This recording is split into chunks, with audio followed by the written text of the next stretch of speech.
ഒരുക്കങ്ങൾക്കിടെ മുഖ്യമന്ത്രി ഗവർണറുമായി കൂടിക്കാഴ്ച. നിർണായക കൂടിക്കാഴ്ച രാജ്ഭവനിൽ.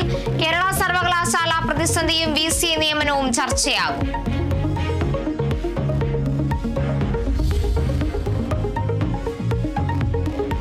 Kerala vision news big impact. ധർമ്മസ്ഥലയിലെ കൊലപാതക പരമ്പര അന്വേഷിക്കാൻ പ്രത്യേക സംഘം രൂപീകരിച്ച് കർണാടക സർക്കാർ.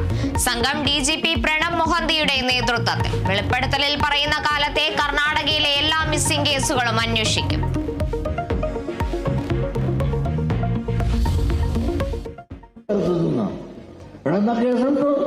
ഞാനാണ് അവിടെ വർഗീയത പറയുന്നത്.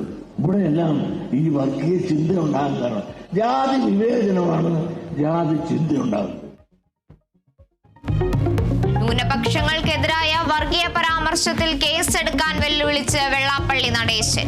കാന്തപുരം എന്തു കുന്തം എടുത്തു പറഞ്ഞാലും പറയേണ്ടത് പറയും. വെള്ളാപ്പള്ളിയെ വാനോളം പുകഴ്ത്തി മന്ത്രി VN വാസവൻ.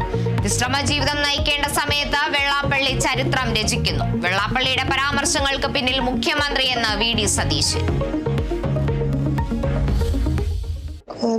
ചവിട്ടി കൂട്ടി തന്നെ എനിക്ക് വയ്യാടി, അനങ്ങാവയ്യ, വയറെല്ലാം ചവിട്ടി, സഹിക്കാൻ പറ്റുന്നില്ല.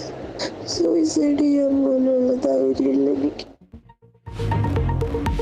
ഷാർജയിൽ മരിച്ച കൊല്ലം സ്വദേശി അതുല്യ ഭർത്താവിൽ നിന്ന് നേരിട്ടത് അതിക്രൂര പീഡനം. മരിക്കുന്നതിന് മുമ്പ് അതുല്യ സുഹൃത്തിനയച്ച ശബ്ദ സന്ദേശം പുറത്ത്. സഹിക്കാൻ പറ്റുന്നില്ലെന്നും ധൈര്യമില്ലാത്തത് കൊണ്ട് ആത്മഹത്യ ചെയ്യാനാകുന്നില്ലെന്നും അതുല്യ. മകൾ ആത്മഹത്യ ചെയ്യില്ലെന്ന അതുല്യയുടെ മാതാപിതാക്കൾ ഭർത്താവ് സതീഷിനെതിരെ കൊലക്കുറ്റം ചുമത്തി. കേസെടുത്തത് ചവറ തെക്കുംഭാഗം പോലീസ്. ക്രൂരമർദ്ദനത്തിന്റെ ദൃശ്യങ്ങൾ പുറത്ത്.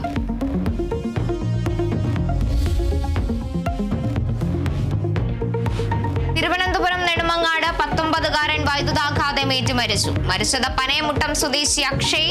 ഷോക്കേറ്റത് റോഡിൽ പൊട്ടിക്കിടന്ന വൈദ്യുത കമ്പിയിൽ നിന്ന്. അപകടം പുലർച്ചെ 2 മണിക്ക് കാറ്ററിംഗ് കഴിഞ്ഞ് മടങ്ങവേ. രക്ഷാപ്രവർത്തനം നടത്തുമ്പോഴും വൈദ്യുത ലൈൻ ഓഫായിരുന്നില്ല. അക്ഷയുടെ മൃതദേഹം നെടുമങ്ങാട് ജില്ലാ ആശുപത്രിയിൽ.